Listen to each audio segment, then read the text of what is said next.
जय हिंद मेरे प्यारे बच्चों, कैसे हैं आप लोग। मैं हूं आपका केमिस्ट्री मेंटर कुणाल वर्मा यानी कि केवी सर फ्रॉम काशी।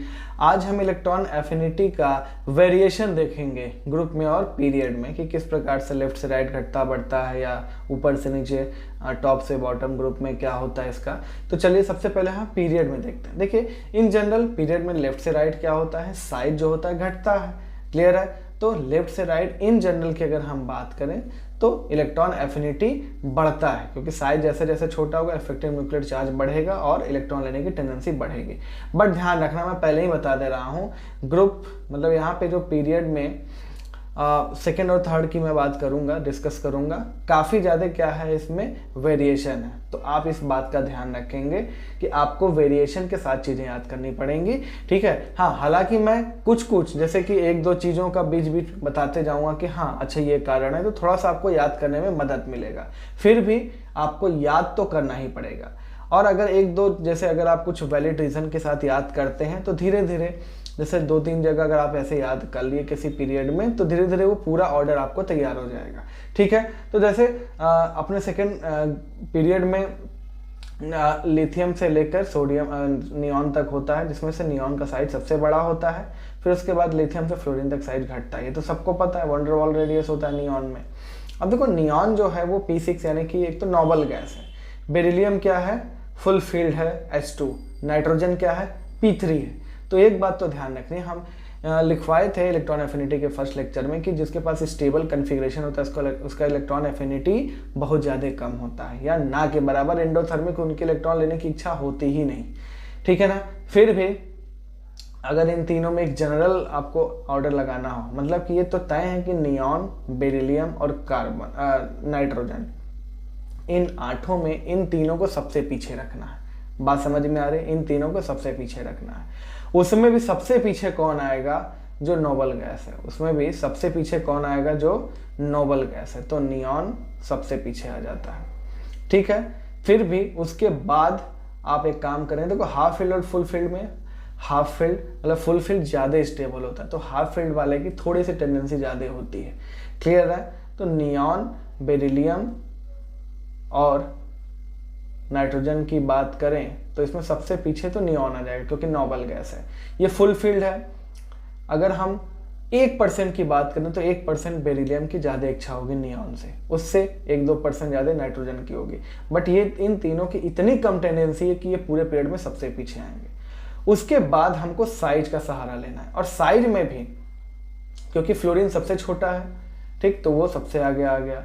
फिर ऑक्सीजन भी सबसे छोटा है फ्लोरीन के बाद, तो वो उसके जस्ट पीछे आ गया।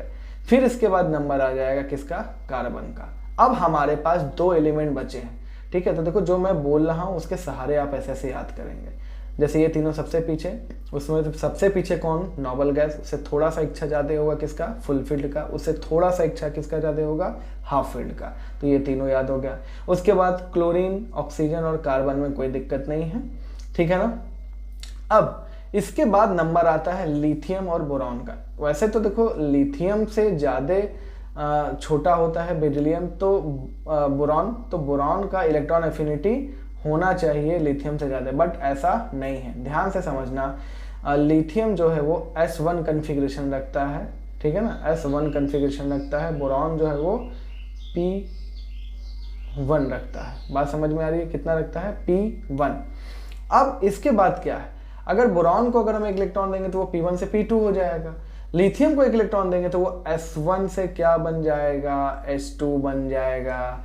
यानी कि इसके पास स्टेबिलिटी इलेक्ट्रॉन एक लेने के बाद आ रही है। तो बोरॉन और लिथियम में कौन आगे होगा इलेक्ट्रॉन लेने में, लिथियम होगा। क्लियर। तो लिथियम का नंबर मतलब नाइट्रोजन के बाद कौन आएगा, बोरॉन, और उससे आगे हो जाएगा लिथियम। बात समझ में आ रही है, क्योंकि ये S1 से S2 बन जाएगा एक इलेक्ट्रॉन लेने के बाद, जब ये Li माइनस बनेगा तो। ठीक है ना, जब ये Li माइनस बन जाएगा तो S2 हो जाएगा। ठीक है। तो सेकंड का आप इस सहारे थोड़ा थोड़ा समझ के याद करेंगे। पीरियड थर्ड की अगर हम बात करें तो देखो पीरियड थर्ड में भी आर्गन, मैग्नीशियम और यहाँ पे देखो फॉस्फोरस, ये है, लेकिन इसका इलेक्ट्रॉन एफिनिटी थोड़ा थोड़ा किसी और चीज़ों से ज़्यादा होता है। तो हालांकि सबसे पीछे तो आर्गन को हमको रखना पड़ेगा, फिर उससे थोड़ा सा ज़्यादा होगा तो मैग्नीशियम का। जिस प्रकार से यहाँ पे नियॉन और बेरिलियम था, उसी तरह से आर्गन से ज़्यादा थोड़ा सा मैग्नीशियम का। मैग्नीशियम के बाद देखो एल्यूमिनियम ये बोरॉन की तरह है, ठीक है, P1, और सोडियम ये लिथियम की तरह है, S1। तो सोडियम को एक इलेक्ट्रॉन दे दें तो वो H2 बन जाएगा, स्टेबल बन जाएगा, और एल्युमिनियम कोई स्टेबिलिटी नहीं मिलेगी एक इलेक्ट्रॉन लेने से कोई खास। तो एल्युमिनियम और सोडियम में किसका नंबर आगे होगा? सोडियम का आगे होगा। बात समझ में आ रही है?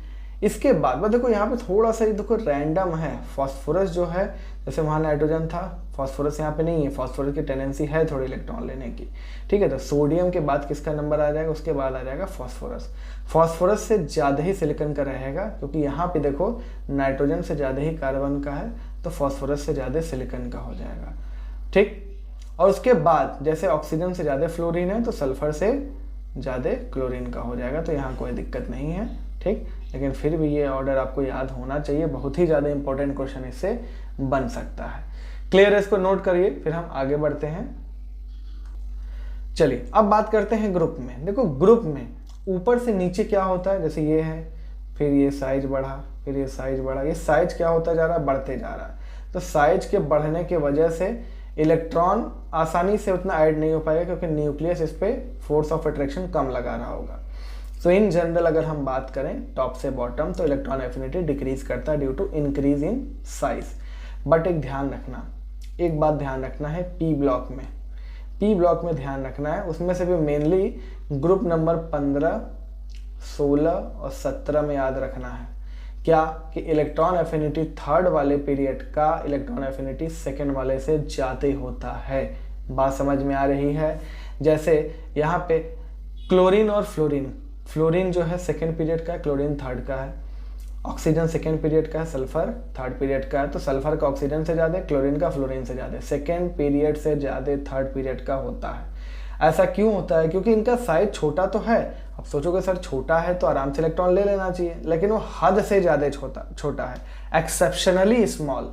अब जैसे कि मान लो मैं बात करता हूँ, ये जो है फ्लोरीन है, ठीक, और ये जो है ये क्लोरीन है। अब लोग सर यहाँ पे इलेक्ट्रॉन हम ऐड कराएं, फटाक से खींच लेना चाहिए, यहाँ पे इलेक्ट्रॉन ऐड कराएं, उतना देरी से खींचना चाहिए। ये इसका न्यूक्लियस है बीच में, ठीक है, और ये इसका न्यूक्लियस है बीच में, ठीक है, बीच में मान लेना। अब क्लोरीन में 17 इलेक्ट्रॉन है और इसमें 9 इलेक्ट्रॉन है। अब है क्या, भले देखो फ्लोरीन को खींच तो लेना चाहिए, लेकिन फ्लोरीन में 9 इलेक्ट्रॉन है, क्लोरीन में 17 इलेक्ट्रॉन है। अब क्लोरीन में अगर 17 इलेक्ट्रॉन है, तो मान लो इसमें ऐसे ऐसे हम भर भी देते हैं शेल वाइज, तो काफ़ी जगह बचा भी रहेगा इस इलेक्ट्रॉन को ऐड होने को। मतलब इलेक्ट्रॉन की संख्या ज़्यादा है बट जगह भी ज़्यादा है।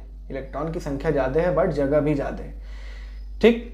यहाँ पे साइज बहुत छोटा है, तो इस इलेक्ट्रॉन को, इस न्यूक्लियस को खींच लेना चाहिए फटाक से। बट साइज इतना ज़्यादा छोटा है कि ये 9 इलेक्ट्रॉन जब इसमें आ जाएंगे तो पूरी तरह से जगह भर जाएगा। तो अब आने वाले इलेक्ट्रॉन को इस इलेक्ट्रॉन से काफ़ी ज़्यादा रिपल्शन मिलेगा, ठीक है। तो यहाँ पे न्यूक्लियस खींचना तो चाहता है इसको फटाक से, लेकिन अंदर इतना जगह भर गया है 9 इलेक्ट्रॉन से, इसके साइज बहुत ज़्यादा छोटे होने की वजह से, कि ये फर्दर एक इलेक्ट्रॉन ऐड करने में बहुत दिक्कत है। यहाँ पे नो डाउट ये न्यूक्लियस इसको अच्छे से खींच नहीं रहा है, बट 17 इलेक्ट्रॉन भरने के बाद जगह तो है ना, ये ज़बरदस्ती घुस तो सकता है, ठीक है ना, ये आ तो सकता है अंदर, इसको आने में ही बड़ी दिक्कत है। इसको हम लोग बोल देते हैं कि चार्ज बहुत ज़्यादा है, इसके पास 9 इलेक्ट्रॉन है, चार्ज बहुत ज़्यादा है, साइज बहुत कम है, तो चार्ज डेंसिटी बहुत ज़्यादा है। क्या है? चार्ज डेंसिटी बहुत ज़्यादा है, ठीक है। तो ये बात आपको याद रखनी है, ठीक। तो ग्रुप 17 में अगर हम बात करें, क्लोरीन तो फ्लोरीन से ज़्यादा हो जाएगा, ठीक है ना, बस ये एक रैंडम ऑर्डर है। उसके बाद ब्रोमीन और आयोडीन तो जैसे जैसे साइज बढ़ेगा वैसे वैसे घटेंगे, तो ग्रुप 17 में कोई दिक्कत नहीं है। ग्रुप 16 में एक चीज़ याद रखना है, एक चीज़ याद ये रखना है कि सल्फर ऑक्सीजन से ज़्यादा है, बट ये ऑक्सीजन पूरे ग्रुप में सबसे पीछे आ जाता है, इस बात का ध्यान रखें। यानी ऑर्डर क्या बन जाएगा? सल्फर, सेलेनियम, टेलुरियम, फिर ऑक्सीजन। ऑक्सीजन सबसे पीछे आ जाता है, इस बात का याद रखेंगे आप लोग। क्लियर है? सिमिलरली फॉस्फोरस, देखो ये ग्रुप 17 और ग्रुप 16 यही मेन आपको याद करना है। बाकी जो हम टिक लगा रहे हैं वो याद होना चाहिए, ठीक। जैसे कि नाइट्रोजन और फॉस्फोरस में फॉस्फोरस का ज़्यादा होता है, क्लियर है ना। बट ये ग्रुप 15 का ऑर्डर बहुत ज़्यादा रैंडम है। नाइट्रोजन से ज़्यादा फॉस्फोरस, फिर उससे ज़्यादा आर्सेनिक, फिर एंटीमनी, बिस्मथ। साइज बढ़ रहा है फिर भी इलेक्ट्रॉन एफिनिटी क्या हो रहा है, बढ़ रहा है। तो ये प्रैक्टिकल ऑर्डर है, फिर भी आप फॉस्फोरस नाइट्रोजन से ज़्यादा होते हैं, इस बात का विशेष ध्यान रखें। ग्रुप 14 में देखो सिलिकॉन से ज़्यादा कार्बन का हो जाता है, ये ऑर्डर है, ठीक है ना, ये भी रैंडम ऑर्डर है, ठीक है। ग्रुप 13 अगर चाहें तो आप ये ग्रुप 13 का पूरा याद कर लें, ठीक है, थोड़ा सा ज़्यादा, ठीक है। वैसे तो मेनली जो मैं टिक लगा रहा हूँ वो याद होना चाहिए।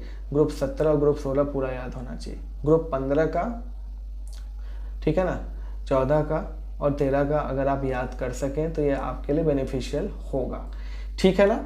तो ये बात ध्यान रखना है।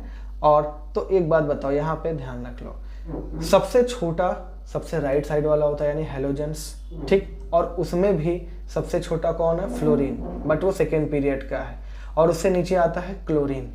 तो कुल मिला के इमेजिन करो कि क्लोरीन सबसे राइट साइड तो आता ही है, सबसे स्मॉलेस्ट साइज, और दूसरा सबसे ज्यादा हाइड्रोजन में क्लोरीन का क्या होता है, इलेक्ट्रॉन एफिनिटी।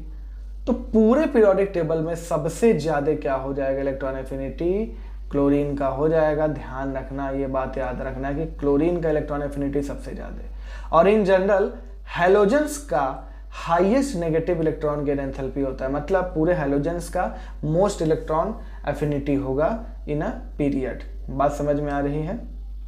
लेकिन ग्रुप 17 में ये भी याद रखना है क्या, कि ग्रुप 16 से ज़्यादा ग्रुप 17 का इलेक्ट्रॉन एफिनिटी होता है, और ग्रुप 16 में एनी एलिमेंट, और ग्रुप 17 में भी एनी एलिमेंट, यानी कि अगर हम बात करें ऑक्सीजन, सल्फर, सेलेनियम, टेलुरियम, इसमें से कोई भी एक उठा लो, उससे ज़्यादा फ्लोरीन, क्लोरीन, ब्रोमीन, आयोडीन, इसमें से कोई भी उठा लो। मतलब ऑक्सीजन और आयोडीन की भी हम अगर बात करेंगे तो आयोडीन का सबसे ज़्यादा होगा।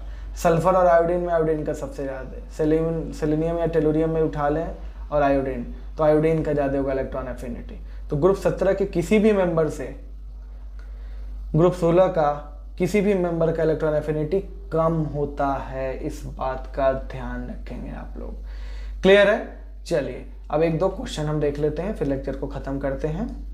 तो क्वेश्चन है, विच वन और मोर इज एंडोथर्मिक प्रोसेस। देखो कार्बन नेगेटिव से में एक इलेक्ट्रॉन ऐड हो रहा है, कार्बन नेगेटिव 2 बनाया जा रहा है, -2। ये तो सक्सेसिव इलेक्ट्रॉन एफिनिटी है, तो ये क्या हो जाएगा, एंडोथर्मिक होगा ही, क्योंकि यहाँ पे तो एनर्जी देना ही पड़ेगा। हीलियम एक इलेक्ट्रॉन ऐड करें, भाई ये तो वो है नोबल गैस है, ये भी एंडोथर्मिक होगा भाई, यहाँ पे हमको डेल्टा एच पॉजिटिव होगा। सोडियम से इलेक्ट्रॉन निकाला जा रहा है, ये तो आयोनाइजेशन का प्रोसेस है, ये भी क्या होगा, एंडोथर्मिक होगा। Mg+ से Mg+, ये भी आयोनाइजेशन का प्रोसेस है, तो ये भी क्या होगा, एंडोथर्मिक होगा। क्लियर।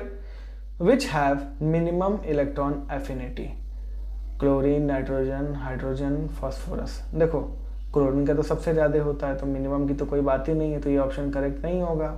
हाइड्रोजन में ले लेता है तो ये भी नहीं है। देखो नाइट्रोजन जो है वो हाफ फील्ड है, फॉस्फोरस जो है वो भी हाफ फील्ड है, बट ये क्या है, सेकेंड पीरियड का है। नाइट्रोजन से ज़्यादा फॉस्फोरस का इलेक्ट्रॉन एफिनिटी होता है, तो ध्यान रखना सबसे कम इलेक्ट्रॉन एफिनिटी किसका है, नाइट्रोजन का। क्लियर। नेक्स्ट है, in which process maximum energy is released. Maximum energy released का मतलब क्या है, समझ रहे हैं, एनर्जी रिलीज हुई है, यानी इलेक्ट्रॉन एफिनिटी जिसकी सबसे ज़्यादा होगी, सबसे ज़्यादा उसका क्या हो जाएगा, एनर्जी वहाँ पे रिलीज हुआ होगा। सबसे पहली बात, आर्गन में एक इलेक्ट्रॉन देके आर्गन नेगेटिव बना रही है, यहाँ तो ये तो एंडोथर्मिक है, या एनर्जी रिलीज थोड़ी होगी, ये हो गया क्रॉस, ठीक है। Cl- में इलेक्ट्रॉन, अरे ये तो सक्सेसिव इलेक्ट्रॉन एफिनिटी है, ये भी क्या हो जाएगा, एंडोथर्मिक, यहाँ रिलीज थोड़ी हो रही है, यहाँ तो एब्जॉर्ब हो रहा है। हाँ सल्फर से एक यहाँ पे -1 कर लो, ठीक है, यहाँ पे -1 कर लो, ठीक है, इसको पूरा काट के -1 कर लो। तो यहाँ पे सल्फर का इलेक्ट्रॉन एफिनिटी हो रहा है, और यहाँ पे ऑक्सीजन का इलेक्ट्रॉन एफिनिटी हो रहा है। हमको पता है ऑक्सीजन और सल्फर, ऑक्सीजन सेकेंड पीरियड का है और सल्फर थर्ड पीरियड का है, तो सल्फर में इलेक्ट्रॉन लेने की इच्छा ज़्यादा होगी, तो यहाँ इलेक्ट्रॉन एफिनिटी इसका सबसे ज़्यादा होगा। ठीक है, एक क्वेश्चन हम अपने तरफ से कर लेते हैं। क्वेश्चन है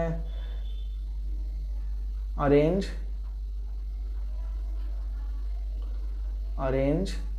in increasing order of electron affinity, ठीक है ना। और कौन कौन से एटम है, ऑक्सीजन, सल्फर, क्लोरीन और आयोडीन। चलो देखो, ऑक्सीजन सल्फर ये 16वें ग्रुप के हैं, क्लोरीन और आयोडीन ये 17वें। तो निश्चित सी बात है कि क्लोरीन और आयोडीन ये दोनों मिलके ऑक्सीजन और सल्फर से तो ज़्यादा ही होंगे। अब क्लोरीन और आयोडीन में, वैसे तो क्लोरीन देखते ही तुम समझ जाओ कि क्लोरीन का तो सबसे ज़्यादा होना है, ठीक है ना। और ऑक्सीजन और सल्फर में, सल्फर थर्ड पीरियड का है तो सल्फर का ज़्यादा हो जाएगा ऑक्सीजन से, ठीक है। तो ये ऑर्डर बन जाएगा। क्लियर है। तो ये काफ़ी ज़्यादा इंपॉर्टेंट लेक्चर है, इस चीज़ को आप अच्छे से समझ लेंगे। अब आगे हम पढ़ने वाले हैं इलेक्ट्रोनेगेटिविटी, स्टार्ट करेंगे नेक्स्ट लेक्चर से हम लोग। तब तक के लिए जय हिंद,